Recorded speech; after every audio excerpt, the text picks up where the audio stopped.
전우용의 역사에서 배우는 교훈. 조국신당. 민중시대의 종언과 조국혁신당.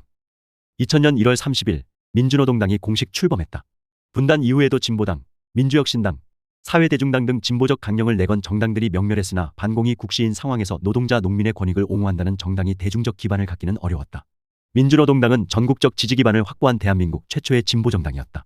1970년 11월 평화시장 노동자 전태일의 분신을 계기로 노동자들의 처지에 대한 사회적 관심이 높아졌다. 정권의 노골적인 친재벌 반노동 정책을 비판하는 목소리도 커졌다. 가톨릭 노동청년회, 도시산업선교회 등의 종교단체가 노동자들을 도왔고 노동자들 스스로 자기 처지를 개선하려는 의지도 강해졌다. 1970년대 중반부터 1980년대 초반까지 동일방직, 원풍모방, 청계피복 등에서 민주노조 결성 또는 어용노조 민주화운동이 정권의 야만적 탄압에 맞서 치열하게 전개되었다.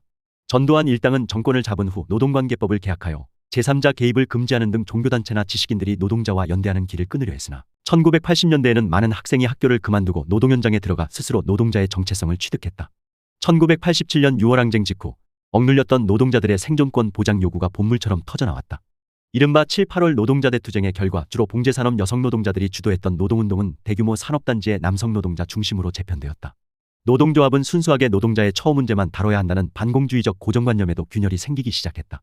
노태우 김영삼 정권도 노동자의 정치적 진출이나 민중운동과 현실정치의 연계 같은 담론의 좌경용공이라는 낙인을 찍기는 했지만 민중의 권익을 지키고 확장하려면 노동조합이나 농민단체뿐 아니라 민중정당도 필요하다는 주장에 공감하는 사람은 개성들었다. 1987년 백기환 등이 만든 민중이당은 창당 목적이 진보담론을 알리는 데 있었을 뿐 국회 의석을 기대하지는 않았다. 하지만 1995년 민주노총이 창립된 뒤에는 민중정치를 현실화하려는 사회적 욕구도 고조되었다. 그 욕구의 실현태가 민주노동당이었다.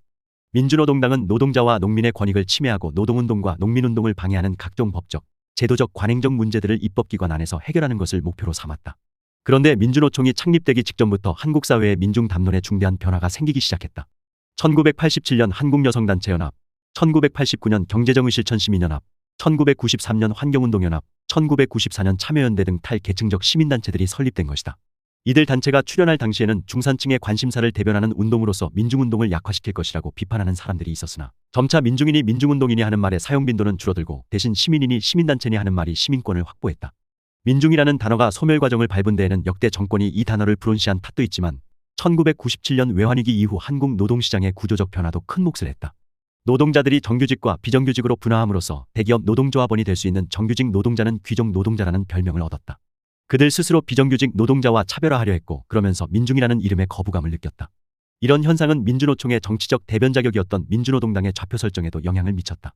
비정규직의 처우가 개선되어야 정규직 조직 노동자들의 처우도 나아진다는 캠페인은 별 소용이 없었다. 오히려 노동조합들과 민주노동당 사이의 괴리만 심해졌다. 민주노동당은 2004년 17대 총선에서 지역구 당선자 2명과 비례대표 당선자 8명 등 10명의 당선자를 내며 해방 이후 진보정당 최초로 원내 진출에 성공했고 2006년 지방선거에서는 정당 득표율 12.1%를 기록할 정도로 약진했지만 당내의 노선 차이와 정치 사회 환경의 변화로 인해 2000년대 후반부터 심각한 내분을 겪었다. 2011년 민주노동당은 시민참여 정치를 표방한 국민참여당 및 새진보통합연대와 합당하여 통합진보당으로 개편됐으며 이른바 NL노선에 반대하는 사람들은 2012년 정의당을 새로 만들었다. 2012년 총선거에서 통합진보당은 지역구 7석 비례 6석, 정당 득표율 10.3%를 기록했으나 2014년 헌법재판소의 위헌정당 판결로 해산되었다. 민주노동당의 맥을 이은 정당은 정의당만 남았다. 지난 총선에서 정의당은 전통적인 민중담론과 결별한 모습을 보였다. 정치적 성세 문제와는 별도로 사회당이나 사회민주당이 유력한 정치 세력으로 자리잡은 유럽에서는 보편적 복지시대에 진입한 뒤 환경, 젠더 등의 문제를 중심에 두는 새로운 진보가 출현했다. 유엔은 한국을 선진국으로 인정했지만 지금의 한국이 보편적 복지국가인가? 6411번 버스를 아십니까의 노회찬은 노동과 빈곤을 화두로 삼은 구진보였지만 지난 총선에서 정의당 비례대표를 받은 두 여성은 젠더만을 화두로 삼았다. 그들은 오래된 진보의 가치를 버리고 실천으로 검증되지 않은 새로운 진보 담론을 내세웠다. 심지어 그때 노동자 겸 페미니스트를 자칭하며 정의당 비례대표 한 번을 받은 사람은 지금 반페미니즘의 대표격으로 알려진 사람이 주도하는 정당으로 옮겨갔다. 스스로 원했던 상황 변화 때문이었든 정의당은 민중과 결별을 선언했다. 이제 1970에서 80년대 민중운동을 경험한 사람들 또는 그 자장 안에 있는 사람들 또는 여전히 민중인 사람들에게 정의당은 자기들의 정치적 의사를 대변하는 정당이 아니다. 지난 4년간 정의당의 의정활동에서 기억나는 것이라고는 타투 합법화나 전륜말이는 장애인 비하라는 주장 정도다. 민주노동당이 창당될 무렵 관계자 한 사람에게 들은 얘기다. 한국에서 진보정당의 진짜 지지율은 15% 정도 되지만 양당 지배구도 하에 사표 방지 심리 때문에 실제 득표율은 그보다 낮을 수밖에 없다. 다만 진보정당 소속 정치인이 국회에 들어가 민중의 이익을 위해 선명하고 감동적으로 활동하면 사표 방지 심리도 점차 극복될 것이다. 실제로 지난 20여 년간의 선거를 통해 지역구는 민주당 후보에게 비례대표는 진보정당에 교차 투표하는 사람이 많다는 사실은 입증되었다. 그런데 정의당 관계자들의 공식적 발화와는 무관하게 요즘의 유권자들은 이 당을 민주노동당의 후계당으로 인정하지 않는다. 심지어 그 당 소속 국회의원들도 자기가 민중의 정치적 대변자라고 생각하지 않는다. 한국에서 노동자와 농민, 가난한 이들을 대변하는 진보정치는 이렇게 막을 내리는가 싶었다. 그러던 차에 조국혁신당이 생겼다. 정치적 의도를 조금도 숨기지 않은 검찰의 표적수사, 별건수사로 인해 조국의 부인과 동생은 감옥살이를 했으며 다른 대학과 의학전문대학원 입학이 취소되고 의사면허를 반납해야 했다. 검찰의 집요한 조국 일가 멸문작전은 여기에서 그치지 않았다. 조국 또한 선거 개입 혐의로 2심 유죄 판결을 받았다. 총선거를 앞두고 대통령이 전국으로 다니며 사실상의 선거운동을 공공연히 하는 나라에서 선거 개입 범죄라니. 그 개인과 가족이 겪은 역경과 불운의 서사는 사필규정, 전화위복의 극적 결말을 바라는 대중의 욕구에 부합한다. 이런 욕구는 투표장에 가는 것으로 분출될 것이다.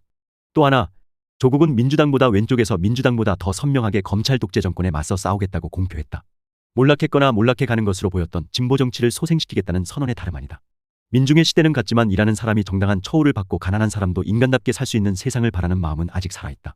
조국혁신당이 정의당 스스로 걷어차버린 그 마음을 얻을 수 있을지 여부는 어떤 인물과 정책을 내세울지에 달렸다. 조국혁신당은 그 마음을 얻어야 한다. 그래야만 전두환 박정희 시대를 넘어 이승만 시대로 급속 퇴행하는 폭주열차를 멈춰 세울 수 있을 터이다. 더 칼럼니스트